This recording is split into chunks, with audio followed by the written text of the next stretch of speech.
Hi there, this is Prague Talk, a podcast from Radio Prague International. My name is Ian Willoughby.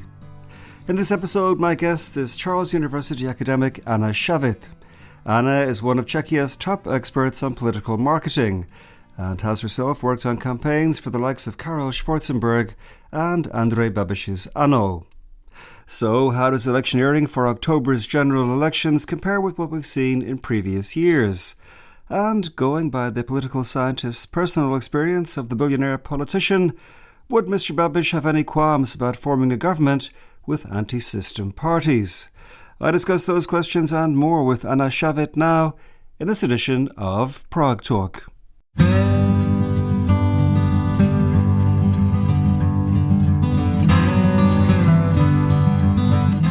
What first drew you to the whole field of political marketing? What was the appeal?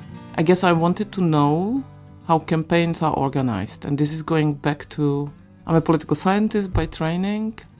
And whenever you were, in that case, in my case, back then as a student reading about elections, it would be basically just focusing on the party, alliances, and the results, and post-election coalition.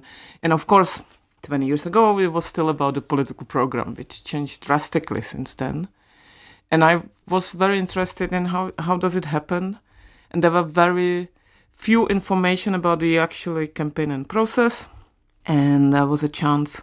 20 years ago, they already had study programs in Poland. So I studied in Poland, political marketing. They actually had that field focusing on the opinion polling, surveys, data. And then, of course, obviously, when the US aid still functioned, I was a Fulbrighter, so I went as a scholar to USA, which was also instrumental for getting to know. But there was a really funny period when nobody cared about this campaign. That was like an instrument, you have to do it. And I'm talking about the era of posters, basically, and rallies. One thing jumped out at me from your bio, which was that you were a volunteer on a campaign for Hillary Clinton. What campaign was that? What year? That was the primaries. And to be honest, that's 2007, 2008, I applied via the web pages. Basically, my heart was I wanted to work on the McCain campaign. But the only people who got back to me when I registered was the Clinton people. So I did some canvassing for the primaries in around the Boston area. You were going like door to door? Yeah, that was fun. People first saw that I'm a Russian with weird German accent or German with Russian accent. It was super interesting because, first of all, as a European to get this experience because that was an unknown topic. Second, how people responded. And of course, we did it in the area which are the swing states and you have to do it there. It's important. So they used to it. They are the most spoiled voters because every election during the primaries and during the general election, they are actually approached and interviewed. And all the questions which would go back to Clinton, like Bill Clinton. And it was a very good training because after 4 hours, it stopped being personal. You basically just not like a robot, but you don't take it personally. You explain what you're doing, why, you ask them for whom they're going to vote. But to see the mechanism, how it's done, was a really cool experience. And it was a beautiful winter. And it's a long time ago. You were the chief strategist for Karel Schwarzenberg when he ran for president in 2013. He was the kind of liberal candidate standing against Miloš Zeman, who of course won. Where did Schwarzenberg's campaign go wrong? Miloš Zeman was surrounded by a lot of people who were really focusing on electing to get him elected. Karel Schwarzenberg was a great, strong figure, but very distant to Czech voters and, aristocrat. This and that. I think we did fantastically for the first round and we didn't really have a great strategy for the second. Back then, very decisive were the debates, and that was not the stronghold of Karel Schwarzenberg. It was also impartially challenged with his speech, and Zeman is a fantastic orator who would do anything and say anything. Also, I met with another colleague, Jakub Landowski, who is the director of the Aspen Institute and is expert on the defense and security. And back then he worked as the campaign strategist for Social Democratic candidate. And we just remember this is how we met, and we gave a lecture at the Riverside School. And if I look over my other experience, I don't understand how could I have a time to go and give a lecture for some students. So this is maybe one thing, that maybe it was all too relaxed. We didn't do enough opinion polls because we didn't have money, to be fair. So I think the campaign was great, but we were a little bit navigated in a vast ocean without clear direction, especially for the second round. Also, the political context is important because this is now 12 years ago and a lot of things changed. The campaign was the presidential campaign is very tricky in this country to come up with a program. So it's very general what you're talking about. And also Mr. Schwarzenberg limited the topics. He didn't want to talk about the family, about nothing personal, what the voters are into. So it was not very easy to come up with a clear message what kind of president he will be.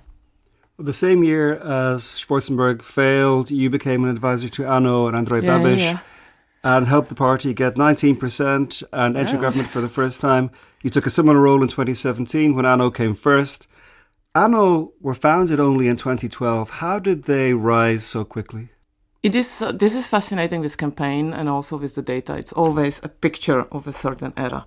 So Ano was, let's say, a baby or byproduct of a lot of political scandals and huge disillusion with the back then classic or traditional or old political parties. And it started as a protest movement, then supported by actually excellent campaign. And Andrej Babiš is, of course, a very controversial figure, but he's a great campaigner. But I would like to make put the emphasis on, then when I talk about it, it is my memory, which is not the best. And also I'm describing Babiš, between 13 and 17. This is a history. Today he's somewhere else. Yeah, I would think so. And he was really highly motivated. He wanted to do it and he thought he can do good for the country. But what was fascinating, and I think people really also liked about him, he didn't see obstacles. And I think that was also came from being a billionaire. Like he was really focusing on overcoming all the hurdles, which is very un-Czech in a way. I mean, even regional, like he's Slovak born, but let's not dwell on these particular details. But he was really, we call him ordinary billionaire. He was very down to earth. But when you said we could do this, but that would cost a lot of money, he would say, yeah, of course, let's do it.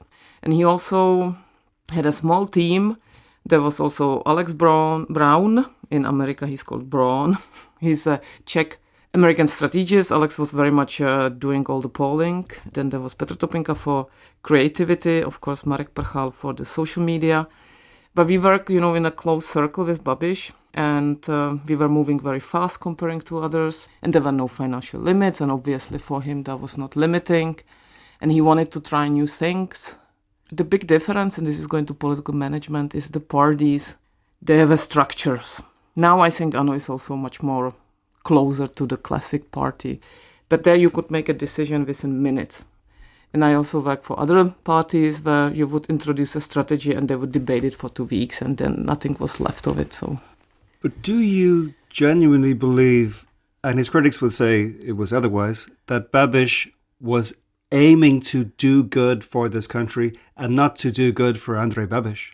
Well, I had a long conversation with him. Basically, every campaign starts with you need to know the candidate and find the moments in his story which are interesting. I also asked him about the collaboration with the STB, the Czechoslovak secret police during communism. He said no, that he never do it. So it was very important for me, in the decision, because I knew that you're sort of playing with fire. But to answer your question, I mean, it's interconnected. Successful Czechia is good for Babiš. But I think genuinely he has a social sense, he thinks, and here we differed. And I think this is exactly the moment when he differed with many people. He really thinks he can do it all, you will get the food, you will have the roads. He doesn't understand people might want to different things.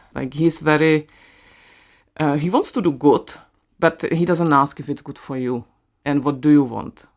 So we very often clashed about various values. I don't think he is a Democrat by heart, that he would fight for values as freedom and liberty, because he doesn't need to, he's a little bit beyond that.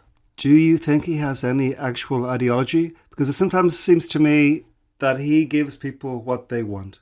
That he maybe bases a lot of his policies on focus groups and that kind of thing? Oh, he does, definitely, the data, but also he really values hard working. He's a businessman, successful one, so a lot of things are like a transaction, and he's also used to, if there is a problem, to find 10 people who can solve it and let them, compete all over it, and then he will pick. The biggest question for many people is if he is pro-Russian or anti-Russian. As I said, he's a businessman, and the core part of his business is based in Germany. He burned himself, this is his words, in China. So I don't think he wants to flirt with China or Russia. But this is solely based on his experience as businessman. I would say he's pro-Western. He very much values that he knows the languages. He wants to be the world leader, etc., etc. So the problem is when he's rejected, he will go the other way. But his ideology, as I said, is hard work. It's not conservative or social democratic. It is very, I think it's very business oriented, something what you can see with Trump, and he started with this even before Babiš. But is there a gap between how he might like to be seen by his peers and what he's telling the public? What policies? No, I think he's authentic. This is one part of his success and charm, that he's very authentic. He's very much popular by like of him, people who are also in business. Like, you won't have a debate with him about liberties, because also he would say, why to debate this? We live in this society, and in my opinion, he would be successful, and he was during communism. He would be successful in any regime. It doesn't really limit him. We have to move on now to the upcoming elections. We have elections here in a few weeks at the beginning of October. Generally, how does campaigning this time compare to last time out? The campaigns are visible. All the parties are very active, and I would say extremely skillful with the social media. And this also brings in the question what will happen when the Meta will stop to support that you can pay for the political advertisements, which should happen, I think, 2 weeks after elections. The elections are very polarized. It's difficult to find any content, and I think it's for a lot of voters, it's a little bit annoying, the whole campaign, but it's mainly happening online. Parties understood they have to do some forms of canvassing, which is more in the Czech context, that you drive from a city, village, that they are meeting with voters, like this is called in US the listening tours, when you go somewhere and talk to people. And I think they're all doing that. It is also this mixture of the timing and a little bit of luck. If you can read the emotions and opinions in the society and sort of fit in with what you are proposing. And we will see how Babiš, because this is a really sad and I think a very unnice thing which happened yesterday or 2 days ago, when he was hit with a crutch at a meeting. It's in a way very unchecked, and let's see how he will use this, if he will sort of rise above and if he will be kind of a statesman, or if he will say and use his typical, look at me, now the opposition did it, now the ruling coalition did it, now they're even hitting me.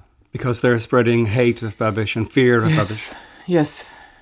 About the social media, usage of social media, you think the parties are skilled at it? Because I spoke to somebody recently, actually Covey, the influencer, and he said that he thought that they were trying everything because they didn't know what worked. Okay, this might be. If I will take the party by party, interesting in this aspect is this party, one even doesn't know if they're called mayor, starostové, or stan. But they have a crew of, let's say, people in their 20s who are extremely good with social media, with X and Instagram. What I meant is that everybody reach sort of level when this is a normal tool, they understand they have to use it. I remember debate with politicians, please take a photo, send us something, we need the content. They would not do it. So this achieved on a level. How much do voters pay attention to actual policies now? And how much is it all about vibes? I think it's both ends, because you have, of course, the vibes. There is a extreme hate of the current government, also among the voters of those parties. They all like when you have a hurt lover, like they really believe things will change. And when you talk to them, some of these people who can be successful businessmen, they're really disappointed with the current government. And when you ask them, so you will vote for Andrej Babiš, then they say yes, because he cannot really break our hearts, because we don't expect anything from him. He's more predictable. This is the worst bunch of voters. We always call them like ex-lovers. It's so difficult to get them back.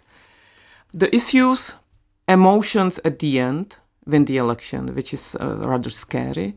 But we also have a couple of issues which are very much emotional, so they will work. One of them is now those I don't know what's the English term, those emission allowances, something like this, which the European Commission will introduce in 2027, which will increase the prices for every single household.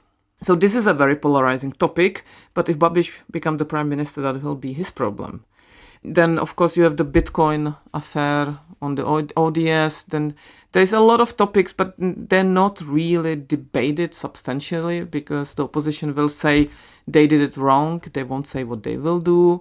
So it's only about who is screaming louder, the issue. But you can find really solid topics like defense. Also, this is super interesting. Nobody is opening the Ukrainian issue. Not even the opposition who is criticizing it. Nobody dares to do it. But and this is going back to social media, what I observed, I watched some of the first TV debates, and the candidates, especially from the opposition movements who are trying to make to the parliament, and if you're polling around 7-5%, you really have to work hard. And this is the movement Stačilo, a coalition of various parties, including the Communist and Motoristi, the party which is now positioning themselves as conservative. And they are very aggressive online. But in the debate, when they were there with their peers and their the competition, and they could talk, they are very weak, neutral, not really attacking anybody, trying to be very polite. You can see they're learning and preparing for the debates, but they're much more strong behind the keyboard than in the reality. The Spolu group together, the main grouping in the current coalition government, they are pushing the line, we have to save, or you voters have to save democracy from, the implication being Andrej Babiš and all the smaller parties who are on the other side of the political spectrum. Is that a good strategy, or have they already thrown that dice some years ago? Well, very often the Czech election at the end are really using this topic, communism or anti-communism. 21, it was anti-Babiš, but like this emotional one issue is usually at the end deciding about the elections because of the past, clearly. But now here it means also it translates as the pro-Western, pro-Ukrainian, pro-defense, pro-NATO, pro-EU. And I don't think it's not entirely fair towards Andrej Babiš. It can much better describe the other parties, but I think it is also bringing a very dangerous narrative that there is an option for another regime. That because this is giving, a lot of energy and topics to the opposition, saying this system doesn't work, we have to change it. And this is a new narrative. If you look at the polling in Czechia for a long time, pro-NATO, pro-EU consensus. And I think that Spolu, though I understand why they're saying it, a little bit polarizing the whole situation more. But what they can also say, this is what their voters hear, and they will follow it, and they like it. At the end, they will say, okay, they didn't do much, but they're anti-communist, I'm going to vote for them. If you're the ruling party, all what you say is, let me finish what we have started.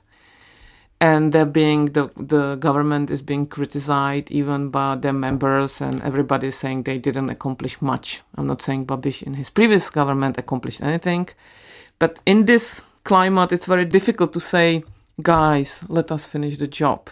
So they need to mobilize, and sadly, so it's a good strategy, is it? Let's see. It seems that the voters might have enough of it, but at the end, you really decide pro or anti. So I would not say that the Czech elections are very pragmatic and that the voters decide, we are not artificial intelligence. We really decide based on our feelings. About what happens after the elections, you've been around Babiš, you know him to some degree. Do you sense he would have any qualms or any concerns about going into power with Okamura's party, who have been accused of spreading racial hatred, or the pro-Russian Stachilo? Does he have any concerns about maybe international reputation or something like that? It's a very interesting mixture. And also, Petr Pavel announced today that he will ask his advisors and lawyers to produce an analysis if he can name or ask Babiš to create the government, because Babiš is currently still having some trials and he is having conflict of interest. So I think this is another drop to this narrative, everybody is against me. And there can be various scenarios. One of them is that Babiš will have, it's very difficult to imagine such a massive result. He can do a minority government with support of those parties. Or he will have to invite someone to create a coalition government, which is very dangerous because he did it and then he sort of like eats the party and destroys them. Happened to Social Democrats. And yes, the possibility is Stachilo, the communist, or the Okamura party. I don't think he will care that much about international reputation. He also won't give them, I think, the, like a power resorts. And, the Democrat in me, I don't like the idea of the government with Okamura. And I don't think Okamura wants to be in government because it's much nicer to be opposition. But maybe, sometimes it says the best disinfection is to, open everything. So maybe it would be good if even the voters would see what kind of politicians they are. And if they're elected, maybe they should rule and be in the government. And we should hope that we can, as a democratic society, survive that. There has been a little bit of speculation for quite a long time that after the elections we could see a coalition of ANO and the ODS, Civic Democrats. Both sides are saying absolutely not, never in a million years. Could it happen? I can imagine more the coalition of the really strong enemies, and that's mayors, starostové and ANO. I think Andrej Babiš can secretly hope motorista will make it.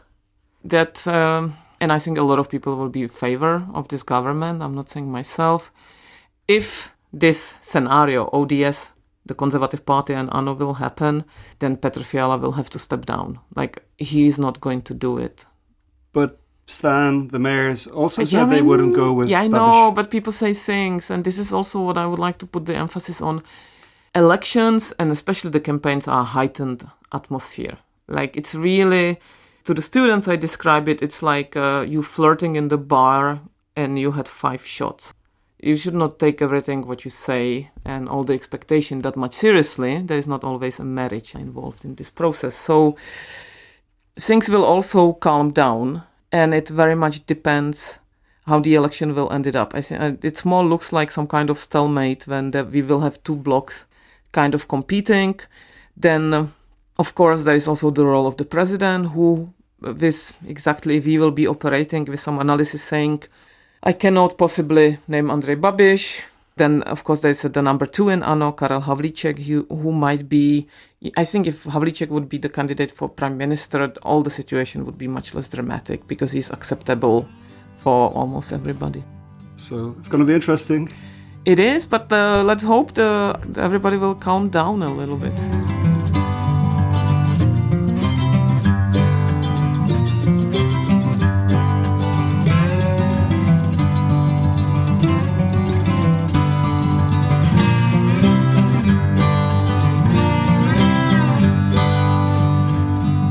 Many thanks indeed to Anna Shavit for speaking to me for this edition of Prague Talk, a podcast from Radio Prague International. If you enjoyed my talk with Anna, why not search out some of the earlier conversations in this series and subscribe wherever you get podcasts. But for now, that's all from me, Ian Willoughby. Thank you so much indeed for listening to Prague Talk, and talk to you again very soon.